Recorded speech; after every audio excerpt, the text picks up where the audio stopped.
Assalamualaikum warahmatullahi wabarakatuh. Selamat malam semuanya. Kita sekarang akan membahas mengenai pembahasan soal termokimia dan juga ada sisipan materi lain sih sebenarnya. Tapi nanti kita akan bahas gitu ya, agar nanti semuanya jelas gitu. Oke, sebentar, share screen dulu.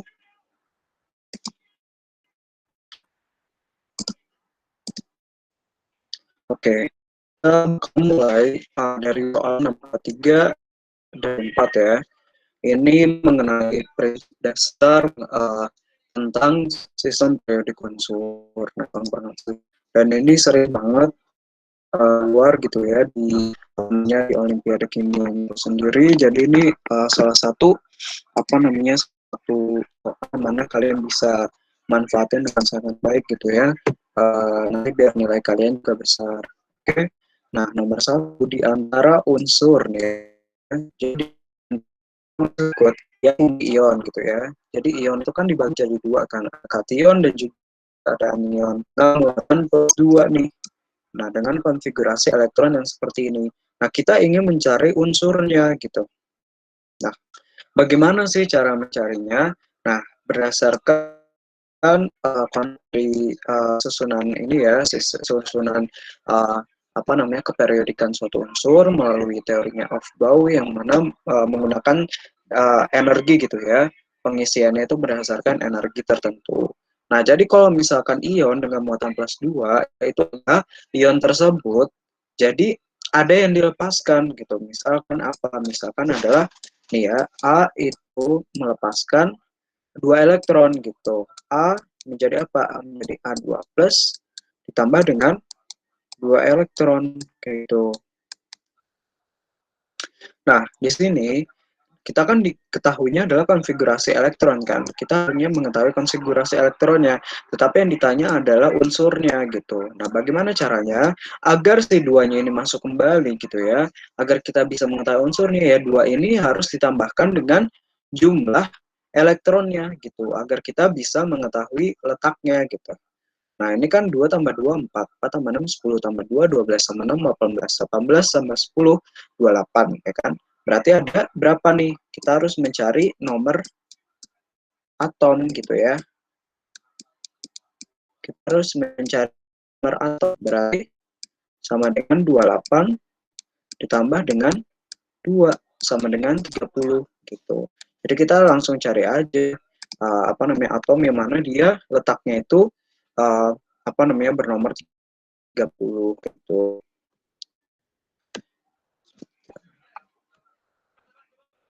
Nah, di sini kan, ini dia nih. Ternyata di atom yang dia itu bernomor 30 gitu ya, nomor atomnya ada 30 adalah Zn. Nah, kita bisa simpulkan jawabannya adalah Zn atau zinc gitu ya. Nah, yang kedua, gampang banget kan? Ini juga mirip banget nih. Rumus molekul suatu garam adalah XL2. Nah, ion X dalam garam ini mempunyai 27 elektron, maka logam adalah apa? Nah, lihat nih, kita dari sini menganalisis dulu XCl2 itu kalau diionisasikan itu kan menjadi apa? Jadi X2 plus dengan Cl2 min gitu. Nah, di sini artinya apa? Melepaskan elektron kayak tadi. Berarti caranya nanti untuk menentukan nomor atomnya itu adalah berapa? Ya udah 7 dari elektronnya terus ditambah dengan tadi yang dilepaskan adalah sebanyak berapa elektron? 2 kayak gitu. Jadi hasilnya adalah 29. Kita lihat lagi, 29 ternyata adalah si Cu atau kuprum atau tembaga gitu ya.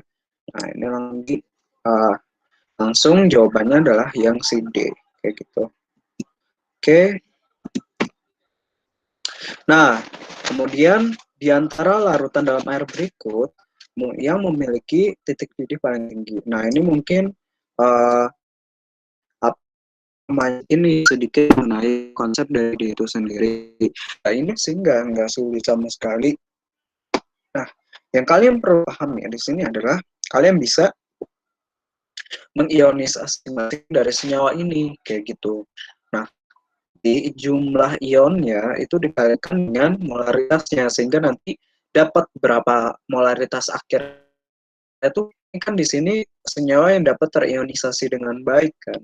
Jadi di sini harus dicari dulu mana, kalau misalkan dia kira paling tinggi, maka dia pasti memiliki titik didih paling tinggi. Artinya semakin melampaui titik 100 derajat gitu ya. Jadi kalau misalkan dia dikasih larutan, biasanya akan relatif lebih lama gitu ya, berapa misalkan relatif lebih lama berapa menit gitu, dan sebenarnya di sini kan ada CH3 COOH ya kan, COOH nih. Nah ini kalau misalkan diionis apa, CH3 COO ditambah dengan H+. Nah ini berapa sih jumlah ionnya? Ya udah, satu ya kali negatif, satu kan jumlahnya, satu kali positif.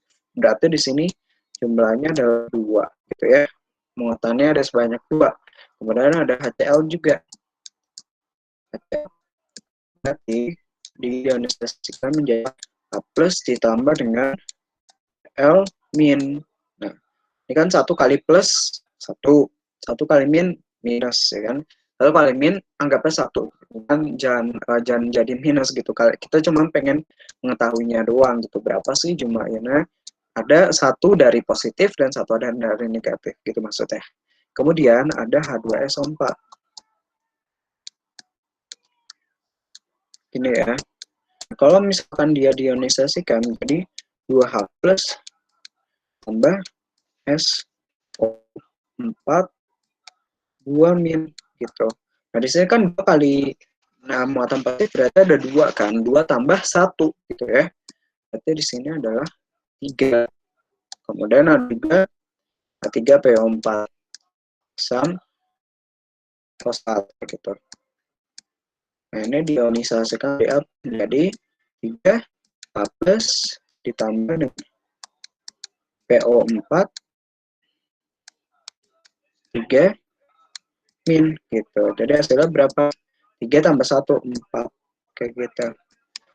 Nah special case buat yang glukos, dia nggak bisa terurai gitu. Jadi si ininya nggak bisa diuraikan menjadi ion-ionnya, atau dia itu bisa disebut dengan nggak bisa terionisasi sama sekali kayak gitu. Jadi ionisasi sangat tidak sempurna.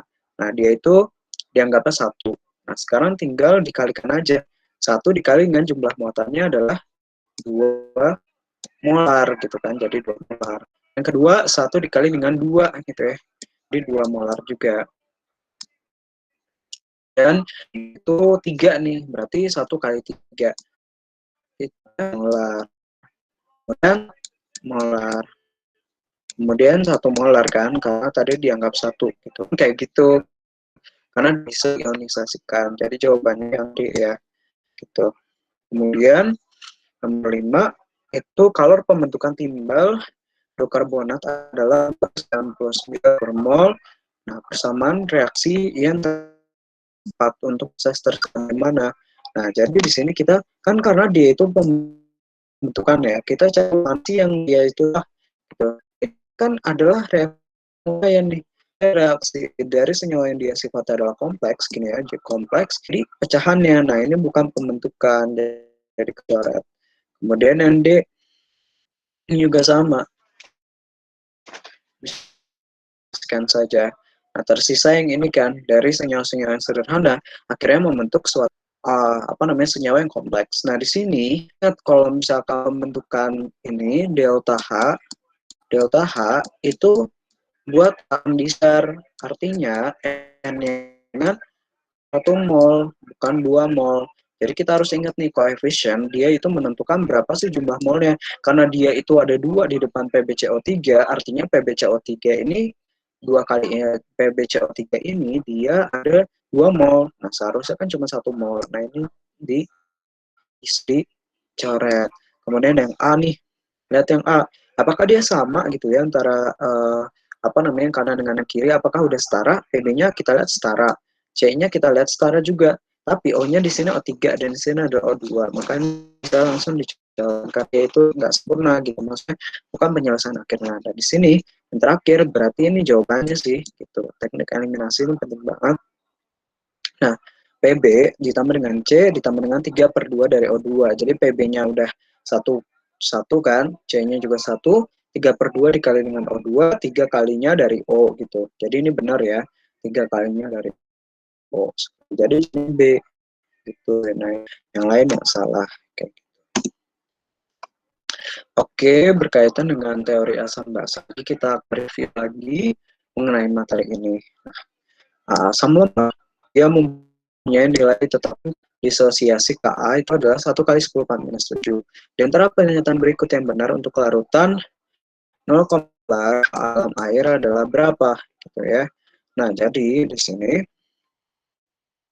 kita harus lihat dulu. Nah, Ha, jadi dari asamnya itu dia kan akan terioninisasi menjadi plus juga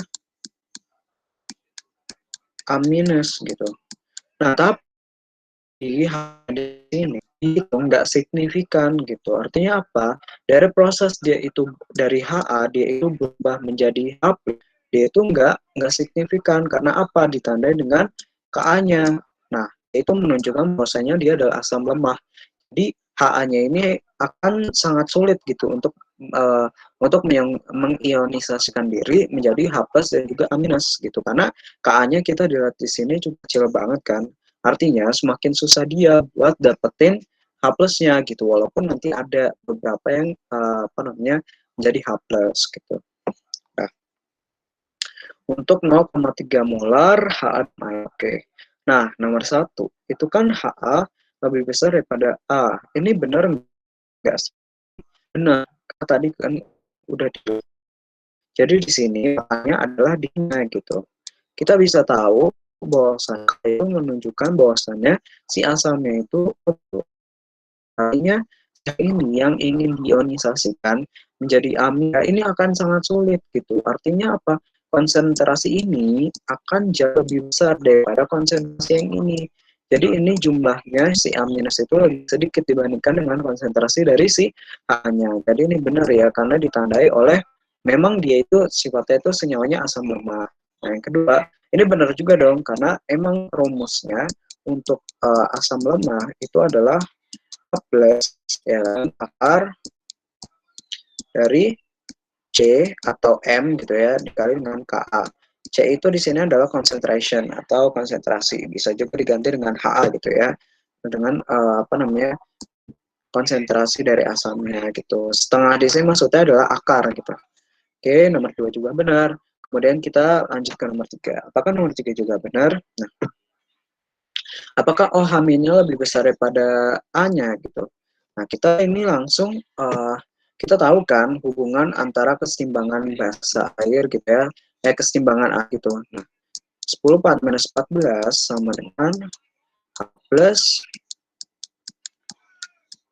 dikali dengan apa? Dikali dengan OH min kayak gitu. OH minus. Nah, kayak gini kan. Kita langsung masukin aja gitu kan, karena di sini udah ketahui 0,3 sama dengan berapa kali 0,3 kali dengan 10 minus 7 gitu ya. Berarti ini sama dengan berapa? Akar dari 3 dikali dengan 10 pangkat minus 8. Tapi akar 3 itu 1 dengan 10 minus 4. Artinya pH-nya sekitar segini lah, pH-nya sekitar 4 gitu ya kalau misalkan mau dicari pH-nya. Tetapi yang kita menjadi concern di sini adalah kita harus mencari si OH-nya gitu. Ya udah langsung masukin aja.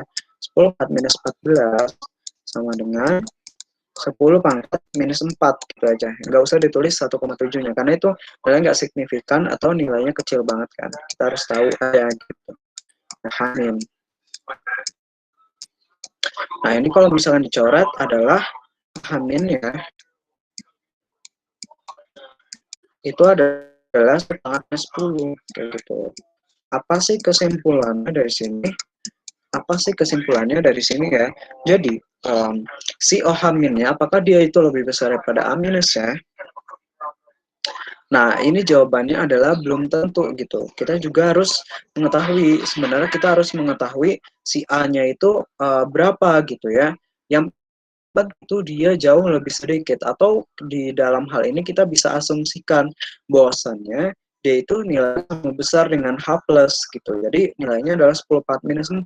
Sedangkan si OH minus itu nilainya adalah 10 4 minus 10. 10 4 minus 10 itu kan lebih kecil kan. Harusnya ini adalah lebih kecil daripada sum minusnya.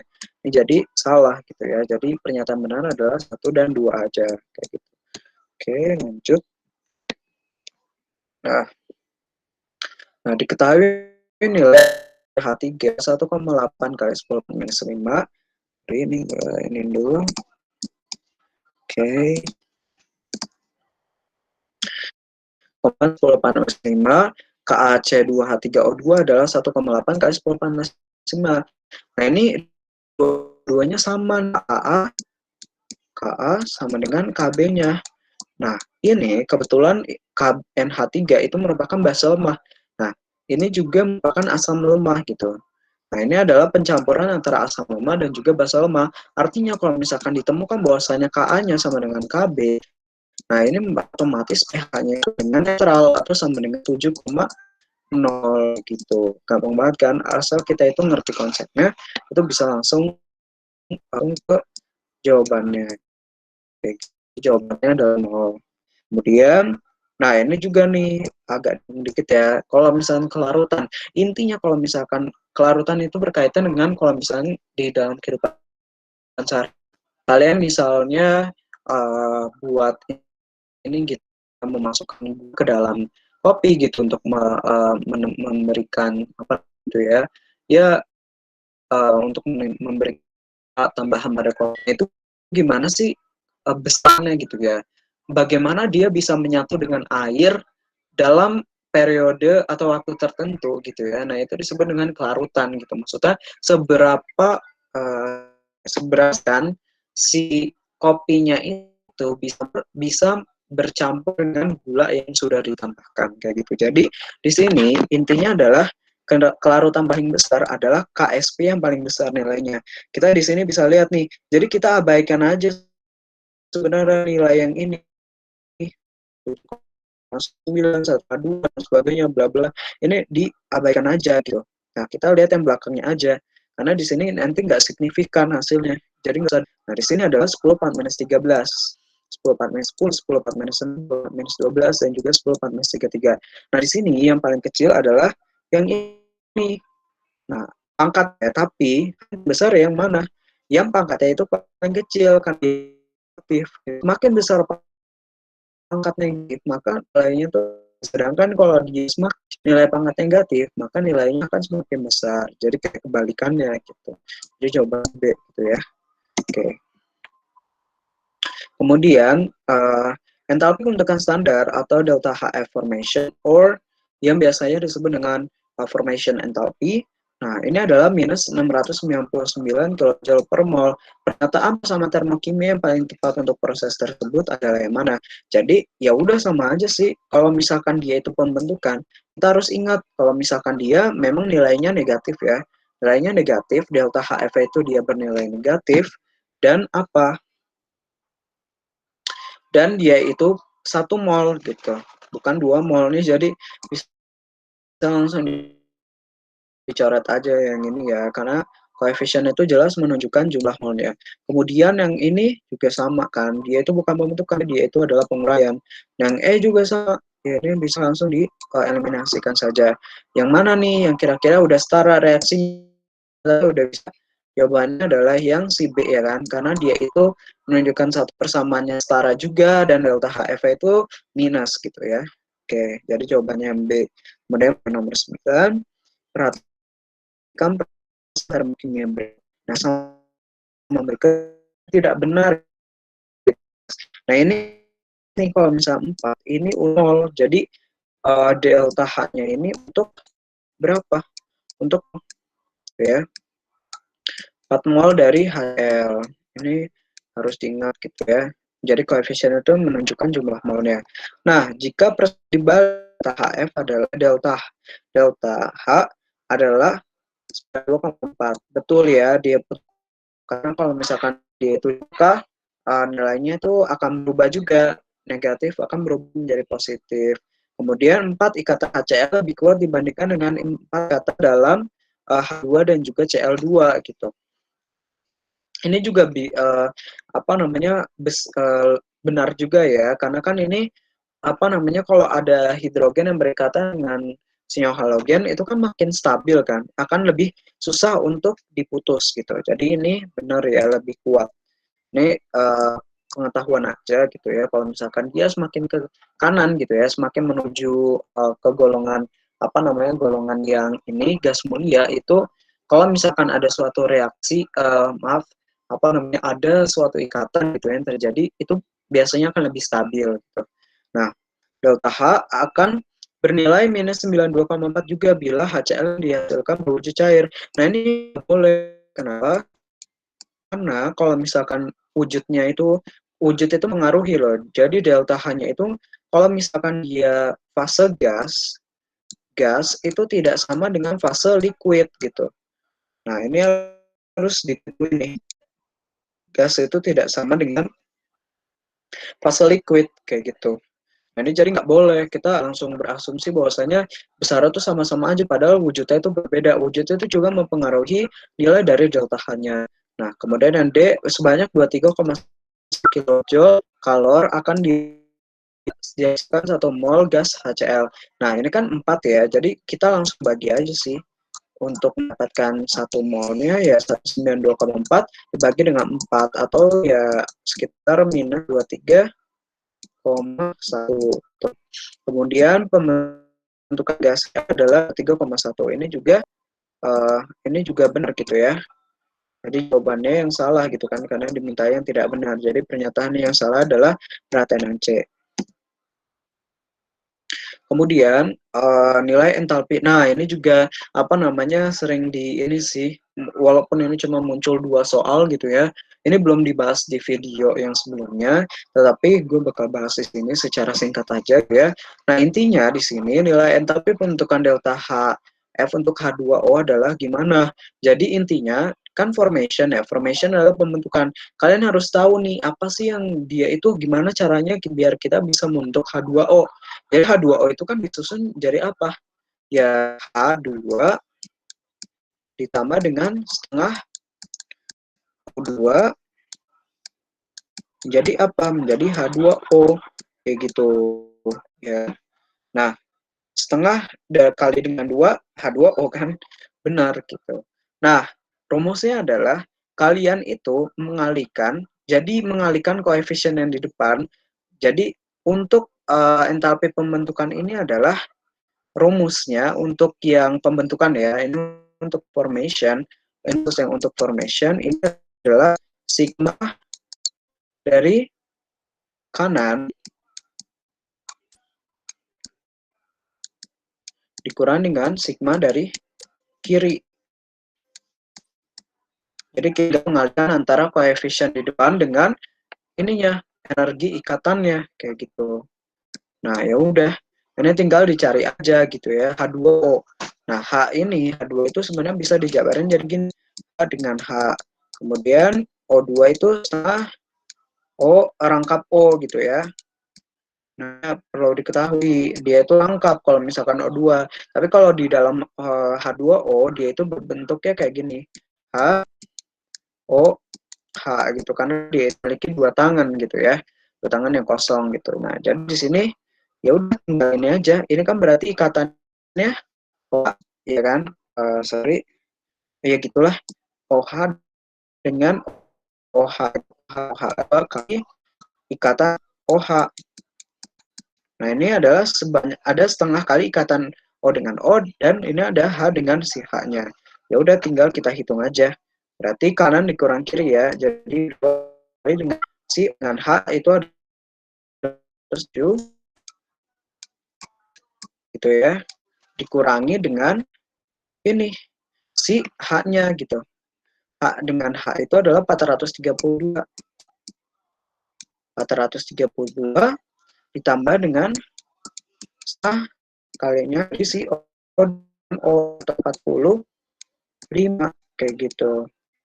Nah, ini tuh ini tinggal nanti kurangin gitu ya. Jadi 2 kali 467, sebentar gue cek dulu pakai kalkulator. Hasilnya adalah sekitar sorry ini nanti 934 ya. 934. Nah, yang bawahnya 432 ditambah dengan setengah kalinya dari berapa nih? 495 ya. 432 sorry setengah kali dengan 495 247,5 ditambah dengan 432 67 9,5 679,5 ya, ini kan 0 ya, 0. Nah, ini tinggal dikurangin aja. Berarti 934 dikurangi dengan 679,5 gitu. Nah, hasilnya adalah 254,5 gitu. Nah, di sini kebetulan hasilnya adalah positif gitu ya. Positif gitu. Jadi di sini nggak ada nih jawabannya. Jadi sebenarnya itu adalah positif gitu ya kalau misalnya mengikuti. Tapi kalau misalkan nanti ketemunya seperti ini dan nggak ada jawaban yang lain gitu ya, kalau misalnya ditemukan dia positif gitu ya, jadi di sini kalian itu berpatokan dengan hasilnya aja gitu, nggak usah meninjau balik reaksinya. Itu misalnya pembentukan dia itu harus negatif, harus serta-merta negatif, enggak. Dan itu nanti di hasil ini aja, perhitungan aja kalau positif, yang positif karena di apa namanya adanya yang kayak gitu. Atau nanti kalau misalkan ada positif gitu ya selain ini, ya jawabnya pasti yang positif dong kayak gitu. Nah, intinya kayak gitu ya. Nah, kalau bedanya kalau kayak gini gitu ya.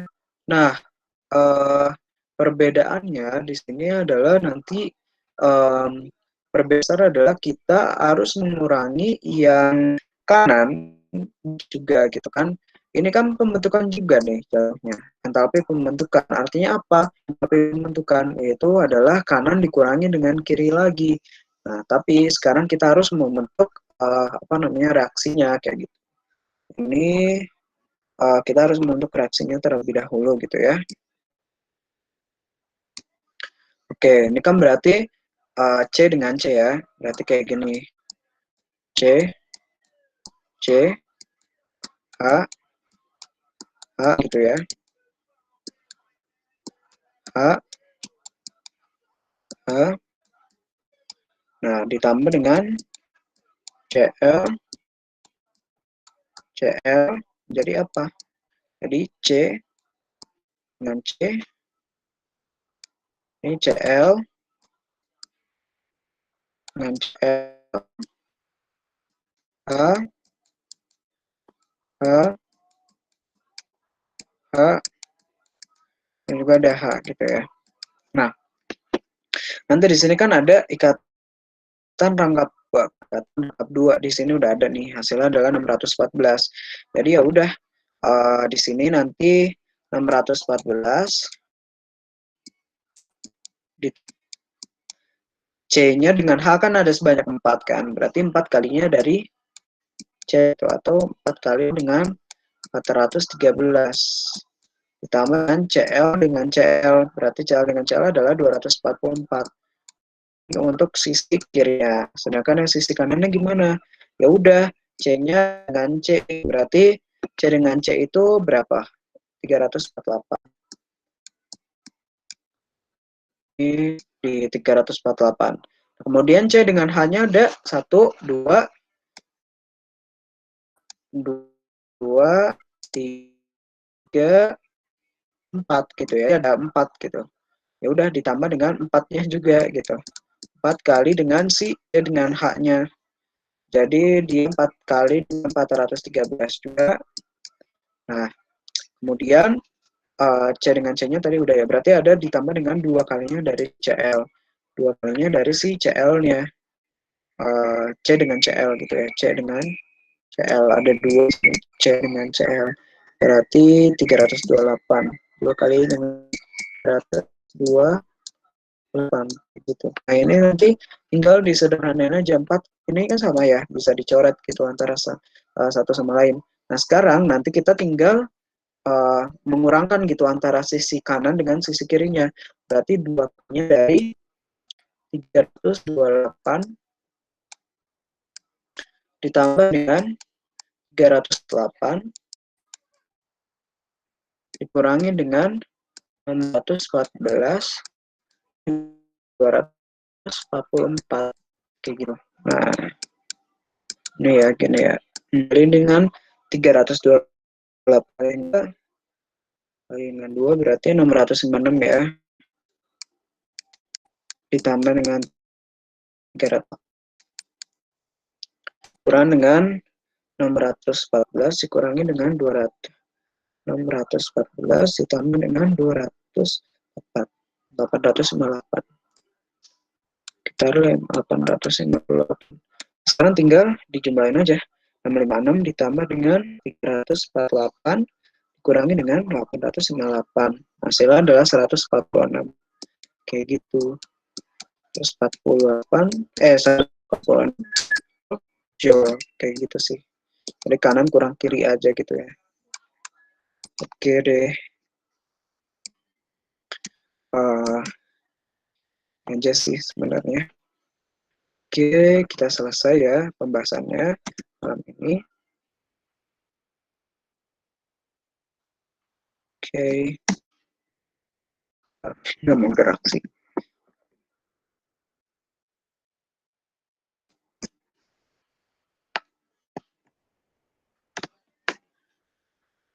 Sebentar. Kok stuck ya?